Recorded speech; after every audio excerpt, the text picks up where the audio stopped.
Welcome back to the Brew Crew Podcast, everyone. This is episode 196. And again, we're here in the Church Room Bar. I think this is a good, long, consecutive streak of Church Room Bar. We're approaching 10. I feel like... Yeah, it's a good streak.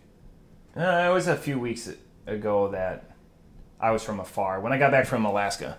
Oh, yep. So that would have been end of June. End of June. I got plenty to talk about. Holy shit. But first, I wanted to mention that I bought a truck. You bought a truck? But I'm not a truck person. I've been trying to make that clear. Okay. I'm, truck people, they have certain qualities about them. Yep. They, no matter how far north they usually have a southern accent for at least part of the day. And they're really gung-ho about trucks. Wow, really? Those are the two qualities. I'm neither of those. If I speak with a southern accent, it's as a joke. Ironic. Grew up on a farm. Everyone had trucks. No southern accent. Yeah. So people who have jobs that require trucks, that's different. There's a lot of rules. I forgot to exclude that. Okay. I forgot to exclude those people. No, I mean just like people who live in suburbia. And then okay. That's me. I'm one of those people. And then the other point is people who are about trucks are really about trucks. Well, you got to have some pride in your vehicle, you know. You can't be like, I have pride in the vehicle. Fucking Saturn. But I'm not like fuck cars. You know, like I like this truck, but I'm not like trucks only. I want to know who owned a truck and where they touched you, JT. Just like use my body. Yeah. Just like let's be cathartic here. Mostly emotionally. Emotionally. No physical touching. Just some people with their trucks, you know, they love them so much. So why'd you buy a truck? Bought a truck. So we had a Cadillac, and we realized we knew for a while that the kids aren't fitting in the back seat. Our kids are tall as hell, and rode in my boss's truck to lunch one day. It's a Ram 1500. Man, that thing's roomy as hell. Yeah. And then so he's got one of the ones where they push. It's an extended cab, and they put so the bed's smaller, which is fine for me because I don't need a huge bed. And I sat in the back seat and was like, holy shit. So we've been tossing around the idea for a while. And then when we drove the kids to Chicago to drop them off to my mom, we were like, I would have figured that was basically torture for them. I would have figured the Cadillac was roomy. Yeah, I thought so. We thought so too. And it's not. It's not? Based on where I need to put my seat to drive, it's not roomy enough. But now... Wait a second. Whoa, burying the lead. Did you drive to Chicago? Mm-hmm. The world is spinning. I figured you went to drove. Did I? Because that was longer than 10 minutes of a drive. I don't really like driving. I'm not a big driver. Did I drive to Chicago? Yeah, I think I did. No, I didn't actually. Boom. Katie drove. But I still put my seat back. Know your friends. He knows me really well. Yeah, I did not drive because I don't like driving. But you know what? That's funny that you mentioned that because I thought about our like Friday excursion. Mm-hmm. Recently, and how like I had miscalculated that conversation. Yep. Sorry about that. Anyway, why? It's been a while. That worked out famously. We got to ride scooters. But it kind of sucks that you had to drive. I think about that sometimes. That's minor. My brain like, oh man. I was electric for most of the time. Oh, that's good. At least 35% of the time. That's most, right? Use that equation with your lady friends. Math. Mm-hmm. Yeah. Speaking of math. Cross it off. What else you got? You like trivia. I know that. I'm a big fan of trivia. Here's something that you store in your trivia box. Yeah. In your brain. The worthless part of my brain. What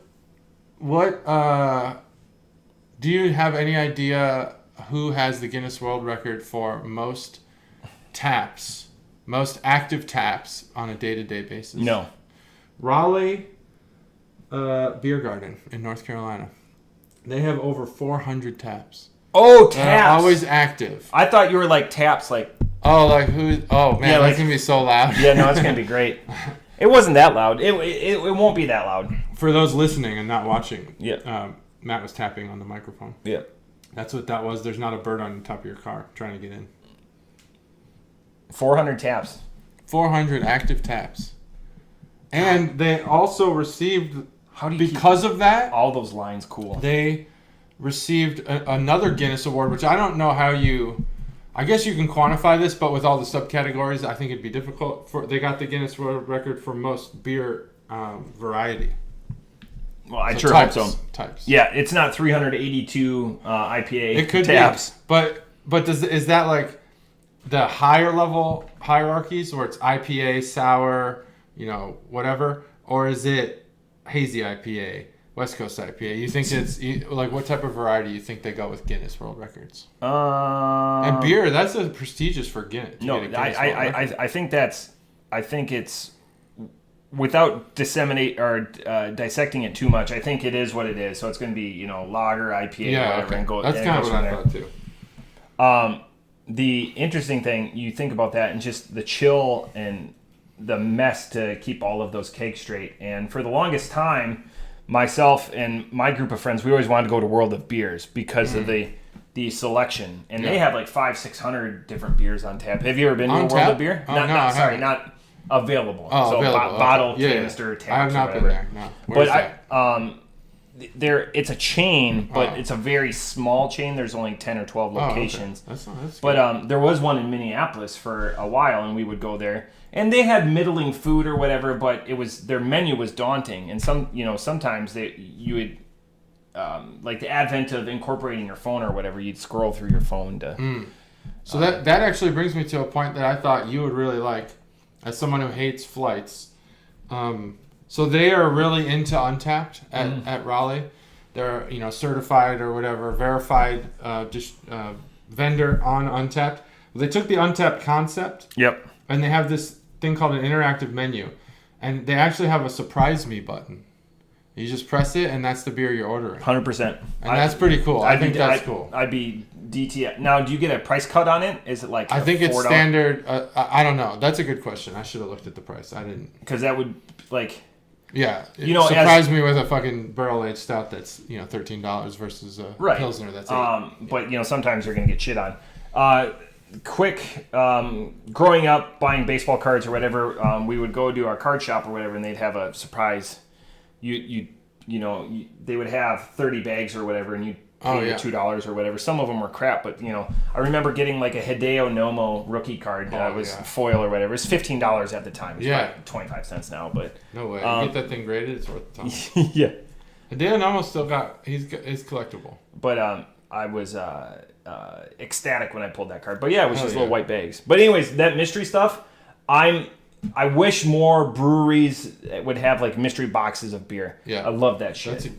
I think that's a great That's what I bought for Christmas. I bought a mystery when I was in Wisconsin, and I brought some of those beers back with me just here a couple of weeks ago, and then I left some of them at my in-laws, but what I had room for. I wish that like King's Table would do a surprise me. But their beers are all priced differently, so it's hard. Yeah. Or to have 3 different tiers: low grade, mid grade, high grade. Voodoo Ranger IPA Action Park. What do you know about that? Action Park? Mm-hmm. Don't know anything. I knew Voodoo Ranger, and they do a Voodoo Ranger Imperial. It's a line for them. Yeah. So they had teamed up with. They wanted to get the Voodoo Ranger name to out to more people. So they had. Who's Voodoo Ranger made by? I was going to ask you because I don't actually know. I didn't know. New Belgium is New Belgium. Ranger. Yeah, New Belgium, and I had a good New Belgium beer this past weekend. I forget which one. It was the. We had it on the podcast. I had 2 left over. I'll have to think about that and get back to you. Great story. Pineapple something, I think.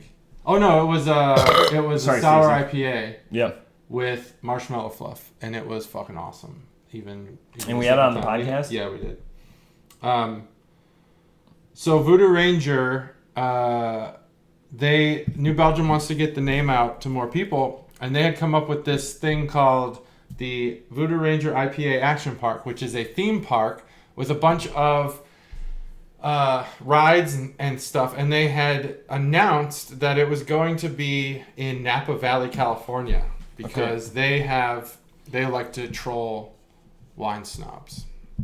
So the wine snobs in Napa Valley, I wouldn't call them snobs at that point, because like if you're in Napa Valley, like you're not a wine snob, you like wine because you're in wine country. They had started a bunch of petitions to keep this from happening.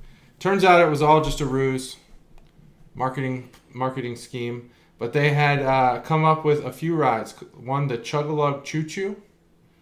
The Happy's Haunted House, and Happy would be the skeleton. Did you say Chuggalug? Chuggalug. Choo-choo. That's an IP, and our lawyers will be contacting you, whoever this affiliation is. Yep. That is an infringement. And then a spacious RV area with a 130,000 gallon wave pool filled with IPA. Other features included the world's first beer-powered 10-story flume ride, a massive roller coaster made from reclaimed beer barrels called Juice Force Goliath, and a Ranger Thunder concert stage equipped with 25,000 watt sound system. All the amenities. So they had gone like all out developing this theme park. It was like they played Roller Coaster Tycoon, and then released this as a news release. And turns out all that Napa Valley outrage for nothing.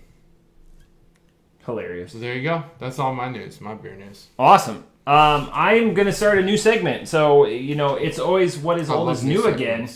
And this one is going to be the YouTube comment of the week. And this YouTube comment of the week, and I'm working on sponsorship or whatever, is from Poutine Gravy, or whatever his name is. And his YouTube comment was, if you have a total eclipse of the heart, it means you're cursed. Oh, is that true? So not only do you have to be funny, sometimes to be the YouTube comment of the week, you have to be informative. Yeah, that's informative. This one was informative. You had to be cursed. Yeah, so thank you, Poutine. By whom, Poutine? By whom? So anyways, by whom?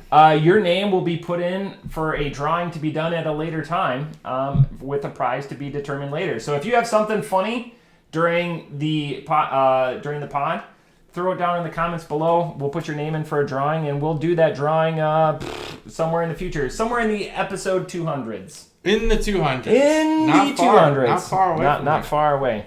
So just something I was thinking about. We need to identify or recognize excellence among the Chuggalos. We do. There is a lot of excellence among Chuggalos, and a growing number of them. We're growing leaps and bounds. Yeah. Speaking of which, especially the bounds. Just to let you guys know, we did a little bit of pre-production today, not too much. Not much. We're going to put it, there's going to be opportunities for episode 200 for Chuggalo appreciation. These are the breadcrumbs. That's why you need to watch on the video. Being sprinkled. Yep. Which reminds me, afterwards, I've got another idea. I can't wait for to hear 200.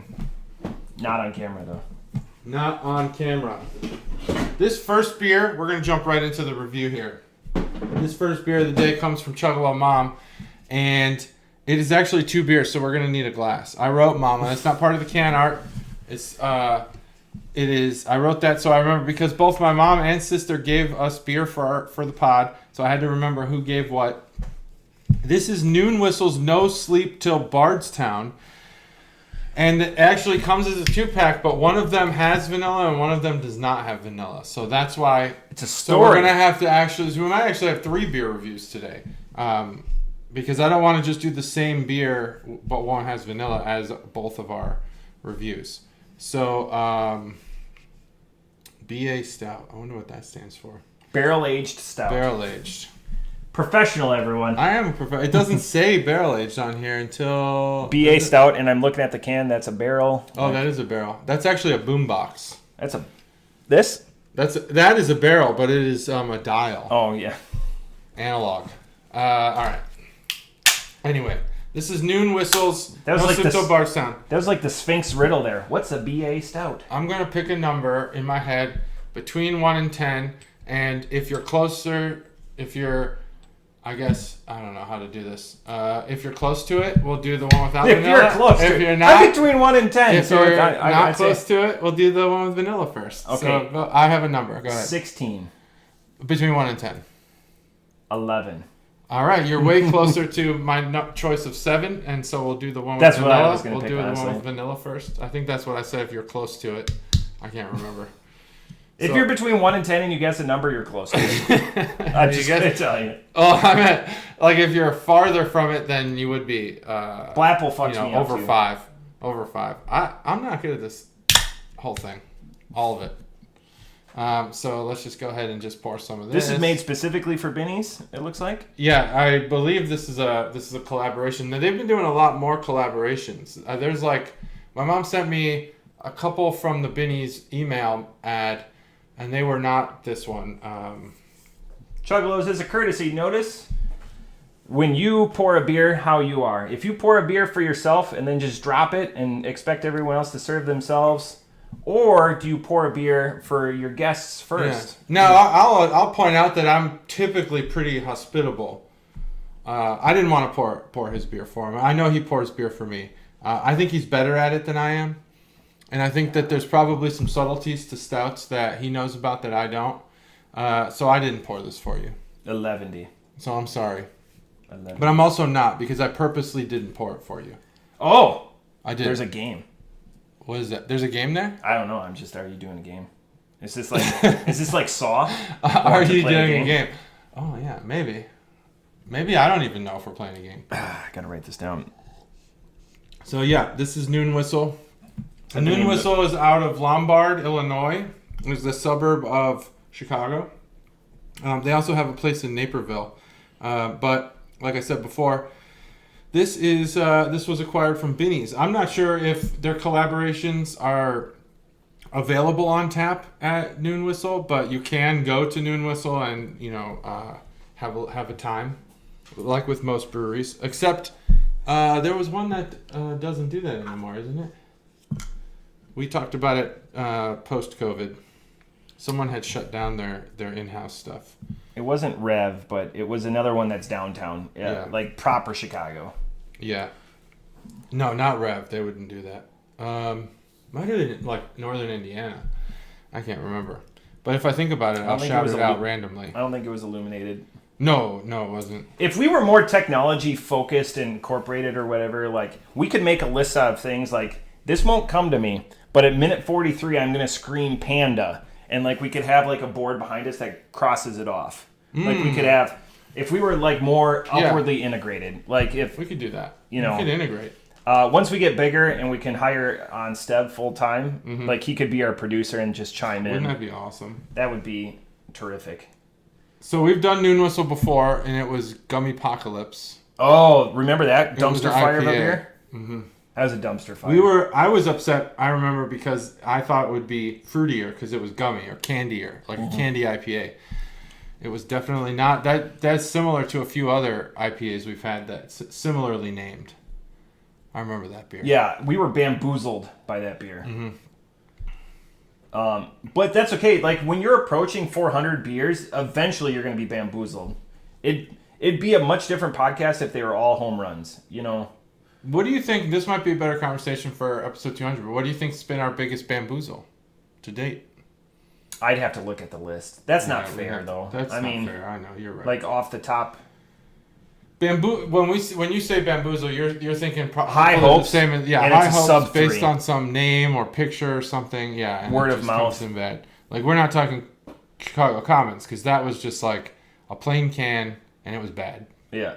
We weren't bamboozled there. We were just unknown. Like the one that comes to memory, and I don't know, and you're gonna have to help me out, is when Dr. Told us that this was his favorite beer, period. Oh yeah. And then he could tell that we weren't very receptive to it, and he goes, "It's better on tap." It's better on tap. That was oh man. Is this another shout it out randomly? Yeah. I'll shout it out randomly later. But the best part about it is I would say it's better on tap is like saying their beer's okay, but their food is great. On par? Are we like? I think we're on par. Yeah. Copacetic. We are copacetic. Does that work there? Does copacetic? Yeah, we're copacetic. Okay. Actually, I don't know if it does because I think we'd have to disagree first to be copacetic. We disagree to agree.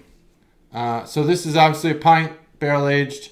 This is not the vanilla one, is it? This is the vanilla one. Okay. This is the vanilla one, and I mean, really, I've said all I can say about this. Brewed and canned by Noon Whistle, Lombard and Naperville. Doesn't say which one. We'll get to the can art. No Sleep Til Bardstown. So the interesting thing with this is it's a 12.12%. So it's a little bit higher. I mean, it's right in the sweet spot, but it's a little bit higher even for a barrel-aged stout. It does coat the palate. I don't get any vanilla, but it could be the vanilla. Like you get the really sweet vanilla, and then you get like the baking vanilla. This could be the latter, and the fact that it's not being on like sugary and satiating, like the sweetness, like, oh my God, vanilla, it's going to be great. Or like vanilla ice cream or something like that. This is subtle at best, but again, vanilla elicits so much flavor and like what you want, like a subtlety that cuts through the booze. I think the booze overpowers. That's the main takeaway on this. It does have a pleasant viscosity. It's not very thin, so that's what you expect. It's a textbook barrel-aged stout from there forward. Off the top rope, I give this a 3.75, but I give Chuggalo Mom's Hugs a 5.0. Wow. That's a great review of Chuggalo Mom's Hugs. All right, here's the can art for those who are watching at home. Is at minute 21. Or if you're watching while driving, invert your eyes right now. Watching somewhere else. You don't have to be at home, I guess. You could be at work. Someone else's home? You could be, at my home. Is that an invite? Yeah, anytime. Yeah, you're welcome anytime. No, for the listeners. Like other listeners. Okay. Yeah, it depends on the listener. The address will scroll down here on the bottom. It depends. Yeah, let's go. We're gonna edit this. We're gonna do some editing. Yeah. That's how you know that's not happening. Bardstown is a city in Kentucky, which I realize now it's been a while since we've done the barrel aged stuff and not known the distiller that provided the barrels offhand, and I don't, so I'm going to look it up. Do you know what Bardstown is like the bastion? So if you do the Bourbon Trail, I've been to Bardstown. Chuggalo, Todd has been to Bardstown. We've done the Bourbon Trail. He's been there multiple times. I have multiple bottles from Bardstown. There actually is some Bardstown, but there's 17 distilleries within 10 minutes of Bardstown, either in or around. It's an amazing place, and Bardstown is like 2,000 people. Oh, okay. Yeah, I did see that. But everything is there. That's everything's there. If it's hub and spoke, that's definitely the hub. So it would have been nice of me to have looked up what fine. The barrel age was on this. Who provided the barrels is what you're saying. Yeah, who provided the barrels, because that typically matters. Because like normally if you would say or like, you would say Eau Claire or Beaver Creek or whatever, there's only like one or two distilleries. Bardstown doesn't lead you to any specific one because there's so many, like it's the heart. Like if you ever drive through that part of the country, you're going to see 7 and 8 story black buildings with no windows. And that's like the aging houses. So that's where they have these barrels. And they circulate them through, and just imagine the heat and everything, just like evaporate the constant ebb and flow of fluids in and out of the barrel to keep it going. There's so many beers on here, so I'll find that later. We'll put that on the list. So how did you think your pour was? Was it custom? Because now I'll try, and you tell me if it tastes worse. I'm not a pour snob because we've talked on we're mostly receptacle drinking folk. So we would have drinking this out of the can. I guess the only thing that comes into play is Guinness. But is that not because it's 2.5 minutes, as we learned from Cobra, to pour a proper Guinness. Yeah. And we couldn't be snobs about that pour because we have not been trained. Yeah, no, and it's, that's a tap, that's measuring a tap. It's not pouring out of a can or whatever. I've thought, maybe that's something more that would give us more of a talking point. Like if we, drink more of our stuff, then we could do the color and whatever. But again, I just don't like dirtying glasses. Yeah. We don't need. I think they're going to be very similar. So the can art, the can burn segment brought to you by Chuggalo Mom. So as Matt alluded to, and kind of kicked off the can art boner segment, there are some dials on this boombox here that are barrels, and there are also some dials on the top of the boombox that are barrels, and that is a cool aesthetic, I guess, or it's a cool kind of signal to what this beer is in the can art. It is a tape deck boombox, which is the only kind of boombox you should have. Okay. A CD boombox seems like it would be erratic. skip a lot. You'd have to turn on the DSP. Yeah. You'd have to have that 60-second. Kids of the same generation. Memory. Is that how it worked? Did it just have a memory? It read forward. It read forward, yeah. You're the scientist. Like, you're the smart guy. It just had like 1 megabyte of RAM, and it would read forward in a way that could store it.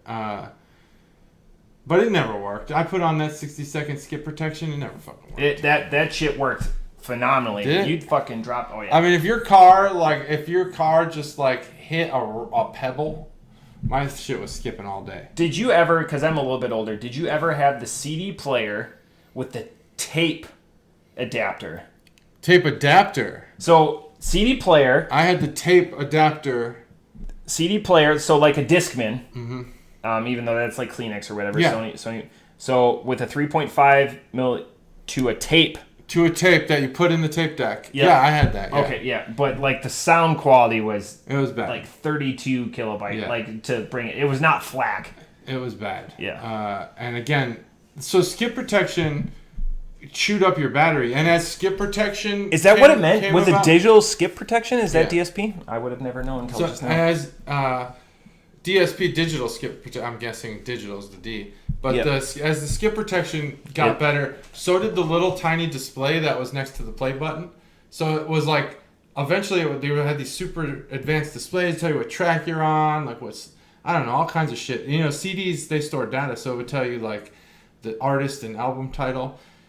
Well, holy shit, you had some fancy shit. Displays, they eat up battery too. And we're talking about 2 AA's here. We're not talking about any like Tesla power or anything. Yeah. These fucking things would last like 1 album play and that's it. And I'm only bringing a Discman for long car rides. So our buddy Juice, who is in a couple of our fantasy leagues, the meme has been possible like lately in cars. People are having like their CD folders or whatever. You know what I'm talking about? I know. And portfolio. Portfolio. And Juice just said, he goes, I still have 4 filled in my car. Damn. But again, he's out he's a photographer for bands and everything, so he's out and he's still picking up CDs, and that's still his media of choice. Meanwhile, I have like 350 CDs. They're sitting in my attic because I only have a couple of players. Do you have any CDs left? Nope. I have a few in my car. I'll tell you why. There's a story behind it. But and then Chuggalo Mikey, I believe a couple of years ago, he took his to a. That is fantastic. I want to get the aroma off that, so I'm going to finish the story really quick. I think he took his to a pawn shop. That's smart. So there was a point in time, and I know this is kind of getting off track here. There's a point in time where drinking BA stouts DVDs were gaining a super popularity, and CDs were already popular. And so, like, the art on them was getting more detailed on the discs themselves. Because people were putting them in books like that. And the data that was on those discs, as car stereos got to read more and had GPS screens and stuff. Now our CDs have, like, all this data, and it's super cool. But I deployed. Yep. And Caterade we only had our oldest son at the time, and she moved to southern San Diego, El Cajon, by herself. We didn't have much stuff. It was pretty much just like what was in her Honda Civic, and that was it. And since I wasn't there, I wasn't helping. So she had taken the baby and, the big car seat and like maybe an armful of shit into the house while she was moving. And then in San Diego, I guess, this is what the cops told us, it's common for the gang initiations, especially for like the Mexican gang. I was going to say the Canadians. Whatever the local one is. It wasn't like, the Canadians, the hockey players. Well, in California, they have a lot of gangs in California. You don't know. So I wanted to specify that the common initiation was you got to steal a car. Well, she left the door open because her hands were full and she's carrying a baby. Understandable, nothing to be mad about. Although, I'm mad about this fact that they stole the car. Someone stole the car. And they took everything. So then when the cops found the car, everything was gone except the car. And that included all of my CDs, which I had left with her. Was it a 4 or was it a 2? It was a 4, and it was a big one. I mean, this thing was huge. And I thought I had such a great music collection. Like all of the stuff you identify with, and I know I don't want to say punk because that's not appropriate, but like Blink 182, like that. No, there was punk, there was pop punk, there was rock, metal, whatever. Yeah, tons of stuff. And it's classic rock, all kinds of stuff. Even some pop in there. So the cops' response to us was, "This happens. There's nothing we can do." Yeah. And previous to that, I was not big. I had spent some time with, Kazam and Napster and all that. Then I stopped. LimeWire, BearShare. LimeWire, yeah. I'd stopped. And I was like, okay, I'm just going to, I can buy CDs, I'll buy CDs. Well, after that, and the cop said, "There's nothing we can do." I was like, okay, so these people got away with it. Mm-hmm. And there's nothing the cops are going to do to even try. So now it's my turn. So that's when I turned to digital music. From then on, and I did take a lot of music off. So you still have all the jewel cases? Yeah, I did. I had all the jewel cases until part of the 2018. Part of the completionist in me was I would have recreated those CDs. Yeah, I went totally digital, and so I what I first did was I got rid of the jewel cases and kept the books. Oh, right. And then I recently went through all the books and got rid of the ones I don't give a shit about or didn't have anything special in them. Do those books now adorn like the walls of your Beats Emporium? I wish it did. That would be the idea. That's the idea that I have to saving them, is to have my favorite album covers. Because then you can look up and I'm not a musician, so I'm probably way off. What I'm thinking about doing is getting one of those poster board frames that have the cardboard backings and just stacking them in. Yeah. Like that. And then that's what I'll do. I haven't done it yet. Really crafty shit. Yeah, crafty shit. Etsy type stuff. But some of those are posters. Like when you take them out, you unfold them, they're posters. Anyway, so that's when I turned to digital music, and I stole a ton of it.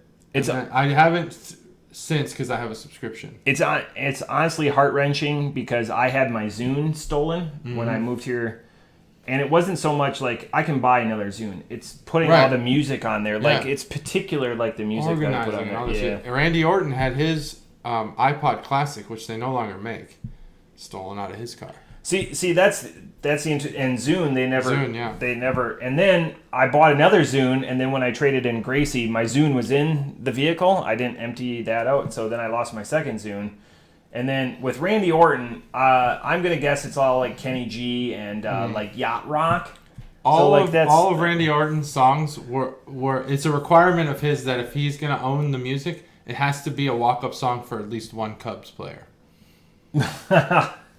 I thought I was making a joke, and then you just hit a home run. I've gone on trips but the funny thing is that's not a joke. I've gone on like maybe 10 to 20 minute car rides with Randy Orton. Yeah. And all of the songs that played are walk-up songs. I've been on a 4.5 hour one-way trip with Randy Orton multiple times. What kind of music did he play?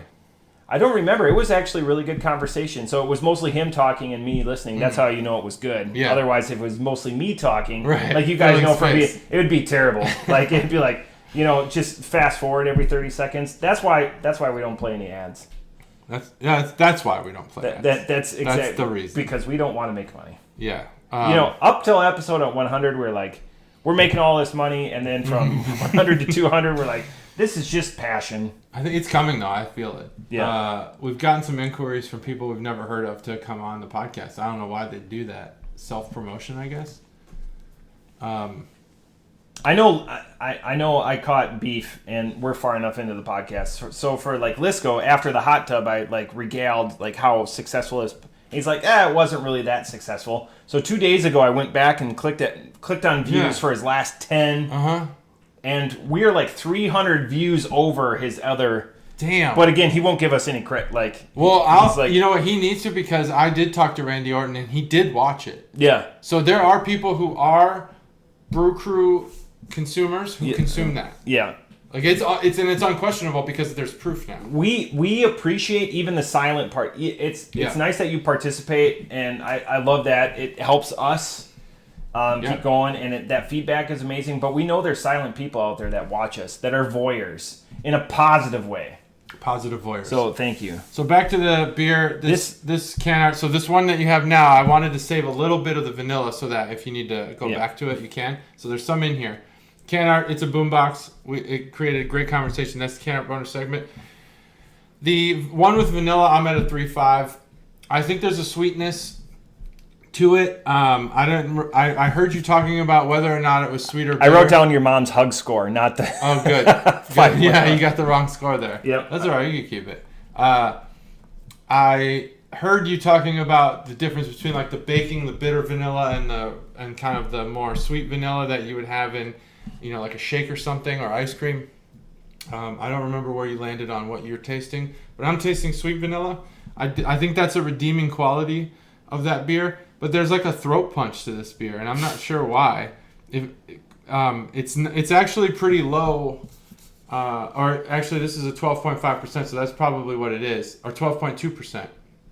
So that's probably what it is, but it hits differently than most of the very alcohol-y beers we have, more of the ABV, the higher ABVs.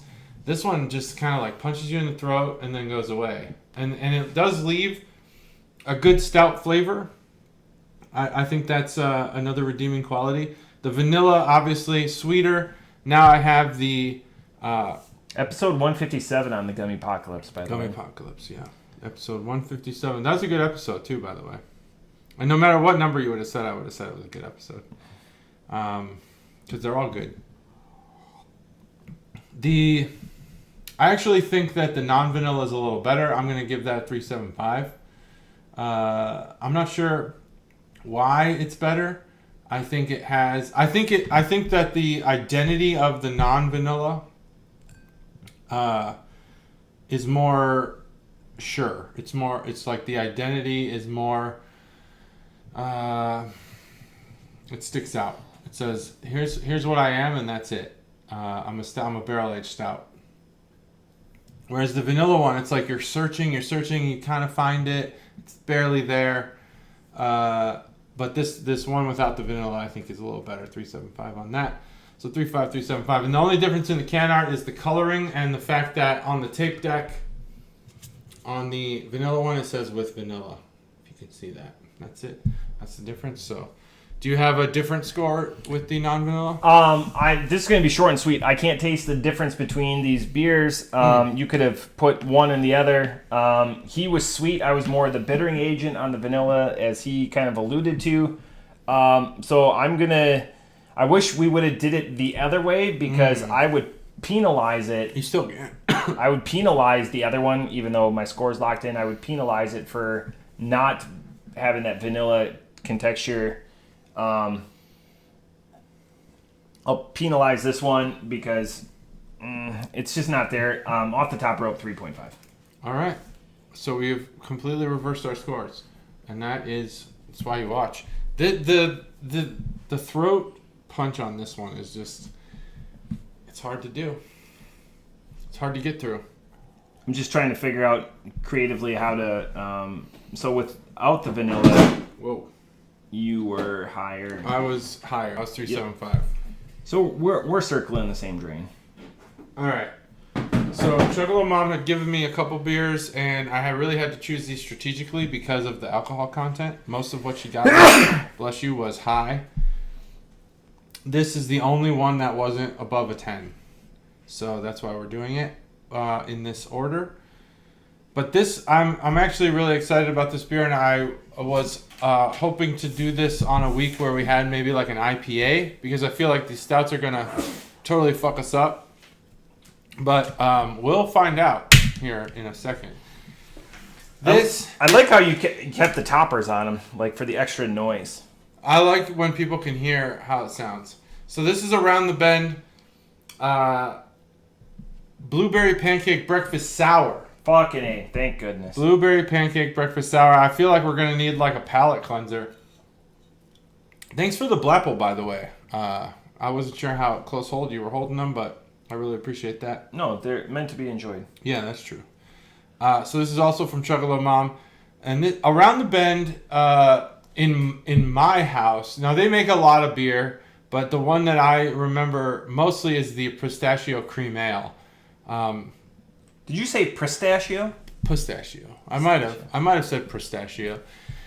The reason why I remember this beer is because I loved it so much that I tried to keister it and save it for like a special occasion. This was actually the beer that made me realize that when you find one that you love, just drink it, because saving it does no good for you. I had this fucking last pistachio cream ale for so long, probably a year and a half, 2 years. And when I finally was like, all right, I'm going to drink this beer, I looked at it and it was like the canning date that was on the bottom, which this one doesn't have, interesting enough, was so far in the past that I did not drink it. I was worried. Whether that was misguided or not, I don't know. What's your rule on what's the longest you'd keep a beer that is not a cellar beer? I don't have a rule. Okay, good. Me neither. If it's just in my fridge and I just discover it or whatever, most of the time I'll just give it to Chuggalo Pete, because he'll just drink whatever. But he's an active listener, so this may come up awkward conversation in a week or two, but that's part of the fun of what we do. So pistachio cream ale. This is not that. This is a blueberry pancake breakfast sour. You ready? 3, 2, 1. That was excellent crack. Fucking dead nuts. Just perfect. Smells phenomenal. We'll see how it tastes. I haven't tasted it yet. But Around the Bend, they're out of Chicago. They're like straight up Chicago. None of the suburb stuff. They just say we're from Chicago. And every time I go to Binny's, they have a huge section of beer there. And the pistachio sour still being made, by the way. So I was keistering it for absolutely no reason. Wasted that beer for absolutely no reason, because you could still get it. And now they have, I think that cream ale has a series. And you can get other versions of it. So many notes to do and scoring at the same time. So as we know with the Canadian Breakfast Stout, a beer that claims to be pancake and breakfast typically has a few standard flavors. One of those would be syrup, and then it would be the foods that it lists in its title. Like, so the Canadian Breakfast Stout is different because it's just Canadian breakfast stout. But like with a lot of these breakfast beers, it will have like like this one, blueberry pancake. It has a fruit, it has a pancake, so it's got to be bready a little bit. There's like an expectation here. What is it going in? I don't know. I don't want to bias Matt's thing here, but I mean the can art. We talk about setting the expectations. The can art here sets the expectations exactly where they want you to think about this beer. So we'll see where it comes in. But Around the Bend, you have enough time here to form an opinion? Or you want more? Your timing on that was perfect. Good. The beauty with... Okay, so a little bit of a backstory on this, because JT's been doing artfully a lot of dancing this podcast, and I want to reward that with a little bit... Just garbage, really. A little bit of time. It's fantastic. Honestly, I mean it wholeheartedly. Like, a yeoman's effort. I appreciate that. Okay. So, blueberry juice in the Matt household is the most prevalent juice, because we buy a 15-pack of buy 5 bottles. It's what our girls drink. Love buy. It's what my wife and I drink. There's no sugars. It's not... It's healthy juice, if you will, without being... So anyways, in those 15 packs, 6 of those bottles are always blueberry juice. So we always have a bunch of them because blueberry is so prevalent. Yeah. Okay. So it's the least one. I always go after the cherry juice. Only 3 come in the box. Okay. And rare. Yeah. So the girls will go with whatever, and then they used to have nectarine juice, whatever. That is like a perfect demonstration of like, I don't know if it's capitalism per se, but like, supply and demand.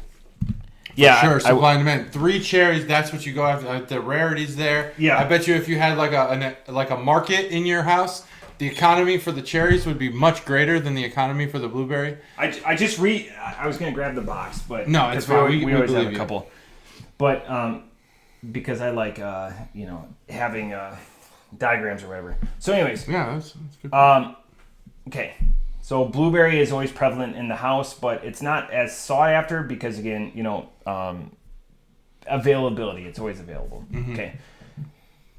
Fast forward to going and getting breakfast at any sort of, I'm just going to say Perkins, wherever like... Perkins. Where, interesting choice. Wherever Shoney's. Wherever, like big places like that, and you get the conglomeration. So it's typically maple. It's always blueberry. Yep. It's going to be like an apricot or something like that. Some citrus. It's either a 3 or 4, and you guys all know it's either a quad or it's a 3. We're talking IHOP. Okay. We're talking IHOP right there, where it's the little glass bottle. Yeah. Okay. All of them taste sort of natural. The blueberry is like amped up on steroids. Like, I don't know what they've done, because we always have blueberries in our fridge, and I always, pop a couple in my mouth or whatever, and they have like a little bit of, it's like they amp up when you cook down blueberries.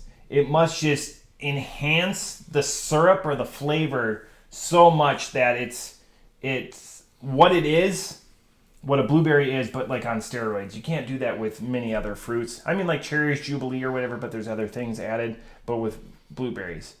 This is an absolute home run. Like, if you take the aspect of what that blueberry means, no one commits to blueberries. It's always available on the table. No one commits to blueberries having on their pancakes. They go with the other things.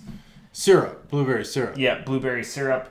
This is what I would envision, because I always go with maple. I'm a standard individual. Like when I would have Tremendous 12, much different story. Probably comes out during episode 200. Remind me, we'll put a push pin, put it up on this digital board. It'll be on this digital board here that you see. I'm actually, I'm in negotiations with a digital guy right now. It's I just realized that there was a whole conversation going on. So with that, digital. This beer may not be perfect, but in my mind, what it does, and the come down from those barrel-aged stouts, one of them had vanilla, one of them didn't. I wouldn't be able to tell you which one did. Off the top rope, for what this is, I'm vacillated between 2 scores. I'm going to give it a 4.5. This is fantastic. And blueberry's a throwaway fruit for me compared to other. It's always available here. It's not my sought-after fruit in any raw or juice form, but I dig this immensely. 4.5. And this came from Chuggalo Mom. Yeah, Chuggalo Mom. Chuggalo Mom. Five in our hearts always. We're at 47.20. There's the can art.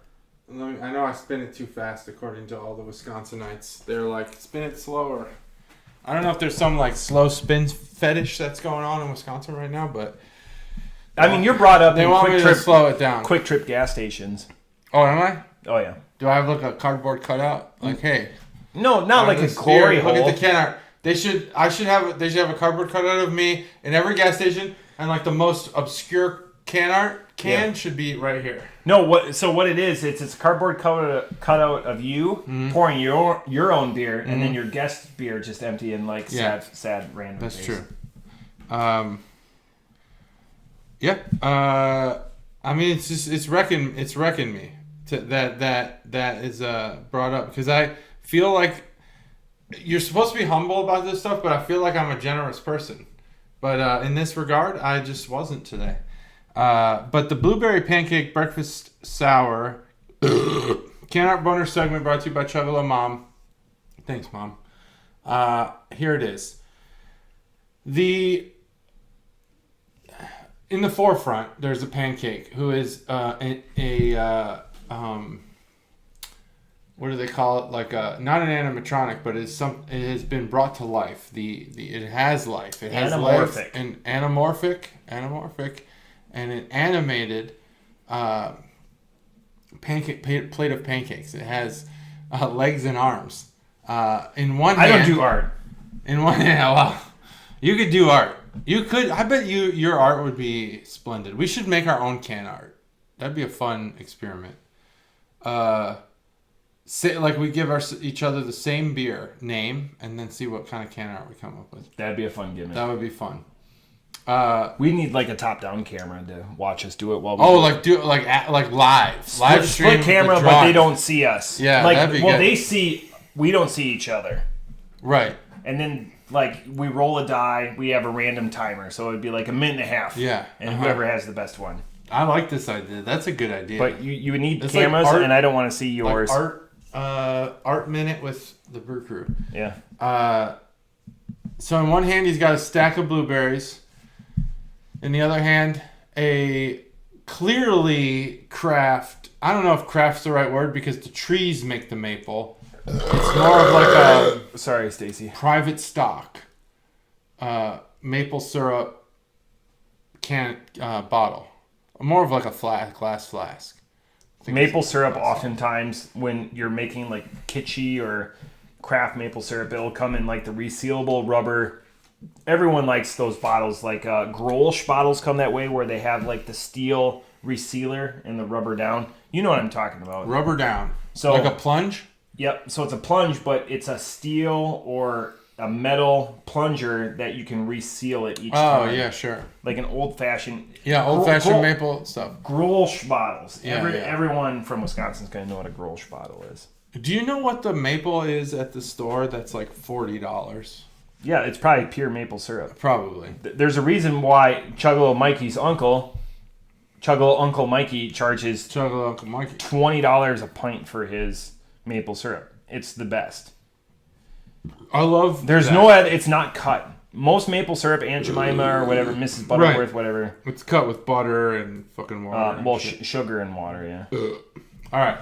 Well, when I was a Boy Scout, we tapped a tree, got some real maple syrup. See, Grolsch I bottle. was unaware of how...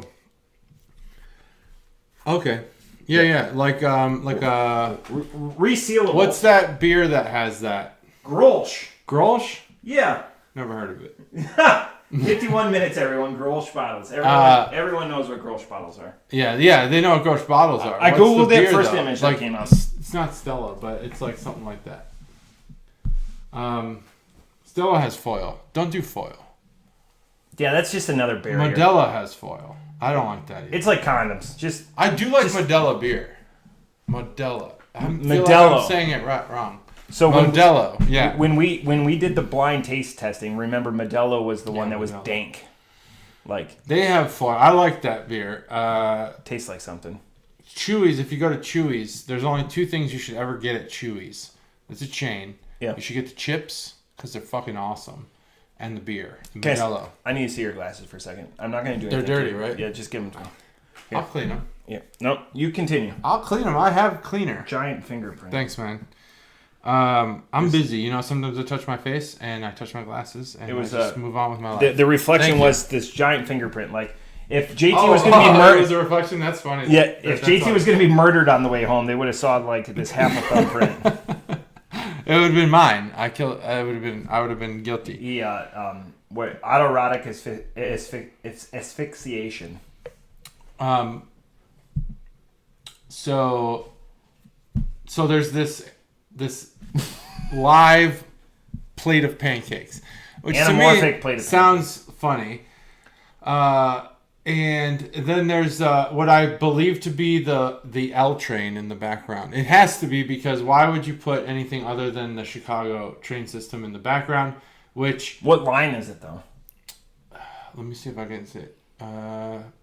Probably the yellow.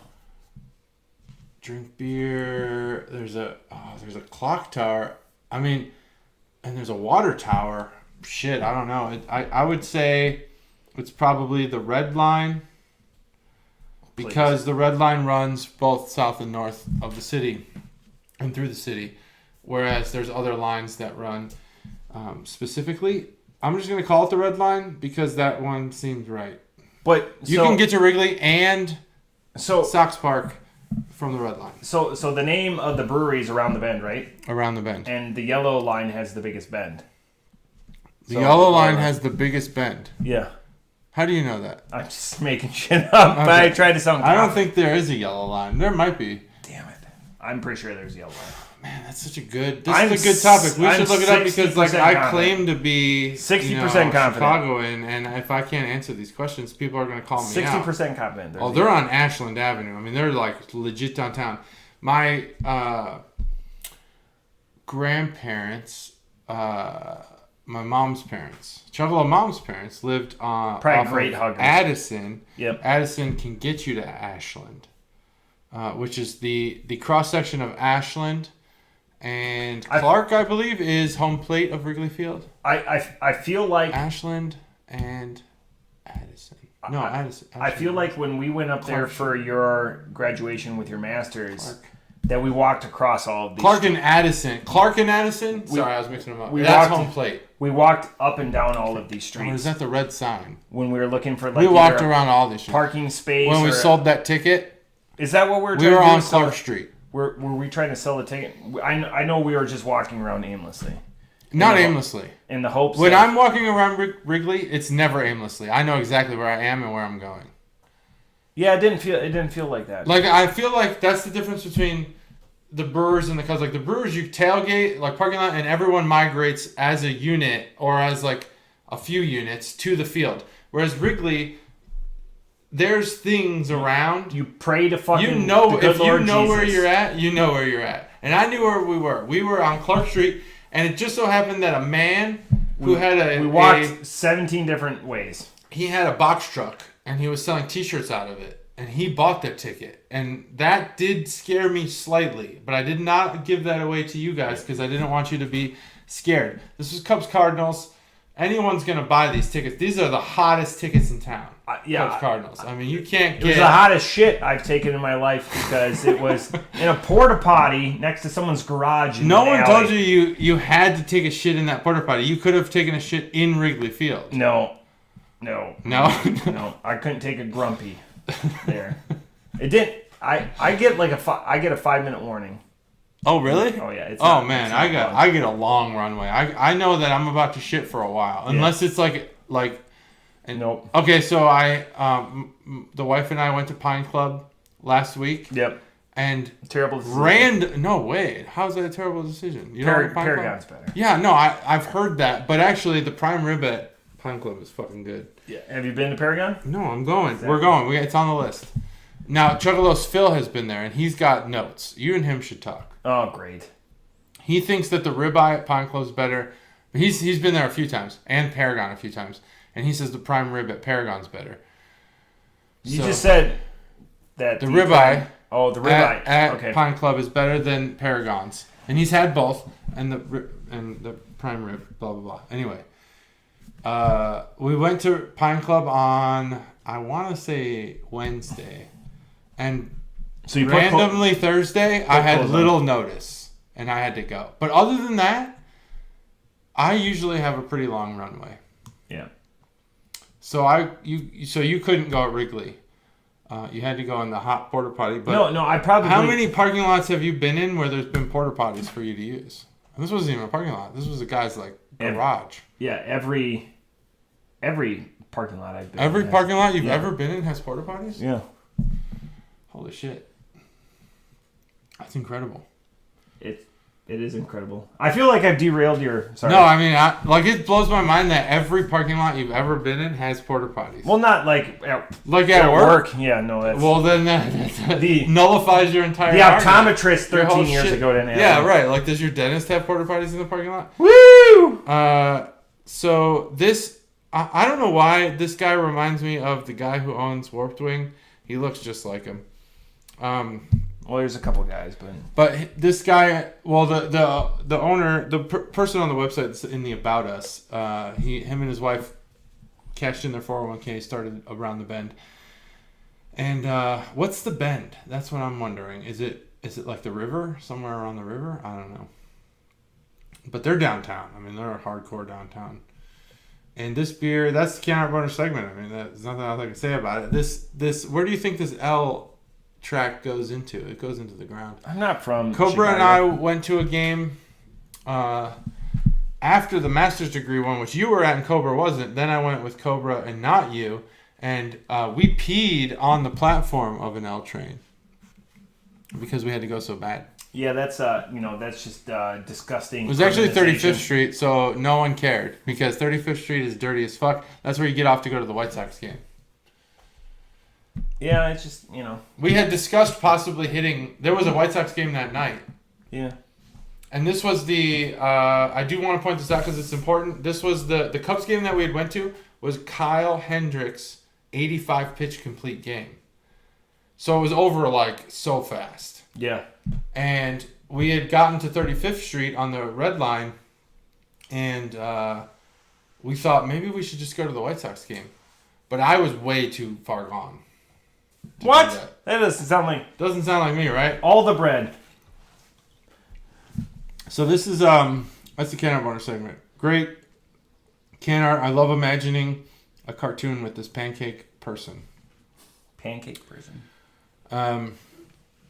So now the real review begins. I want to give an outshot to the original Pancake House, who I just visited for the first time last week while my wife and I were kidless.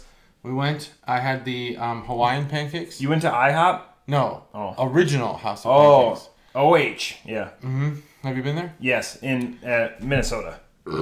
So the Hawaiian pancakes come with a custom syrup. By the way, go there in your uniform. You never pay for a meal. That's fucking awesome. I do want to point out that this custom syrup is just orange juice and syrup mixed. That's all it is. Yeah. But it was fucking awesome. Now, do you prefer pulp in your orange juice? Yes. Yeah, me too. This syrup did not have pulp. I want to fucking chew that. I want to chew my orange juice. Yes, exactly. Not many people think that, but I think that. No, we're the minority, and that's fine. I'm okay with that. Like, I got extra pulp bottles, and you know those, I don't know. It doesn't matter. I'm going off too far. But there's like this much pulp at the top when it settles, you know? You have to shake it. Anyway. This blueberry... That's flavor to a high life, man. Exactly. This blueberry pancake breakfast sour is everything that it says it is. The syrup is very distinct. I mean, it is maple syrup, period. There's nothing else to be said. There's blueberry pancakes. Is there a huge difference between a blueberry pancake and a pancake with blueberry syrup? Yes, hugely. The blueberry syrup is sugar. The blueberry pancake is a pancake with blueberries built in or cooked in. That's what this is. It is very good. It's like I should write these scores down. You're right. I really should, because I don't want to like mimic you, because your score is really, really, it is actually too low for me. This beer's not perfect. I don't really know why, but I think it's because it needs to be just a tad bit more sour beer and keep everything else the same. So 4.75 for me, nearly perfect, just a bit more sour. I need it to hit, the back of the cheeks a little bit harder, and then I'm at a perfect score for this beer. Around the bend. It's a fantastic beer. If you see this is a recommended buy. If you're in and around Binny's or I don't know the distribution for Around the Bend. I think my mom almost exclusively shops at Binny's. Yeah. So for beer. She's not a beer drinker. Huge Chuggalo though. Well, no, she's a dainty Chuggalo. She's a huge. Oh no, we don't. I mean, obviously, I was talking about preference. She has a huge preference. Yeah. For the Brew Crew podcast. 6% alcohol. Don't know if I mentioned that. I got it. Just so good. Lightly soured. I didn't see that originally. Yeah, no, it needs to be hard soured. Blueberry is not. It's a hard to amp up on the sour. What they did with that maple though is you would need a lot of laudable. Extraneous things, because blueberry is not going to carry the sour. True. So a little more of a tart. Sour lingers. Tart is a burst. Yeah, that's a good point. That's it. That's all I got. Like, I don't have any more beer. This is, a couple of minutes ago I was like looking. I was like, man, these hours go quick. Yeah. Like this is one where I would want to make it into a Hallmark episode, but I'm trying to save it. I'm trying to, we need to start taking notes. JT showed up with notes. This is growth. I showed up with notes, but you take notes during. Yeah, I take notes during. Well, there's notes. I take a lot of notes. I always pre-produce. That's how I came up with the YouTube comment of the day. Again, it's poutine_ whatever his screen name is. Spoiler alert, it's Chuggalos Dev. Spoiler alert. I'll dox him. And what's his other one? He's got another one. Like his Twitch name. His Twitch name? Yeah, his Twitch name is something hilarious. He'll comment it. But so yeah, no, that's it. Stay tuned. Honestly, we're working on episode 200. We have so many ideas. We are working on it. It's probably going to be recorded. Yeah. Unless we come up. I think it makes sense to record it because it's for the Chuggalo. It's not for us. Yeah, it's not for us. We're not going to review probably any beer. If we do go, you think we'll review some beer? If we do it, what we've been talking about, it'd be fun for people to participate with us, but we would have to give you guys a heads up to be able to stock whatever we're going to have with us. Oh, yeah, that's a good point, yeah. Because it's going to the insanity is going to rain down. But again, just put a push pin in that. So that's it. Push pin in that. That's it. That's episode 196. Shit, I don't know. We didn't even talk about names, but we'll talk about them in post-production, which is something we do sometimes. Pretty epic. Oh, it's epic. Salt Lake City and Colorado. Never heard of Denver, though, but hopefully they're doing all right. I think they're doing fine. That's it. I mean, I got nothing else. See you later, everyone.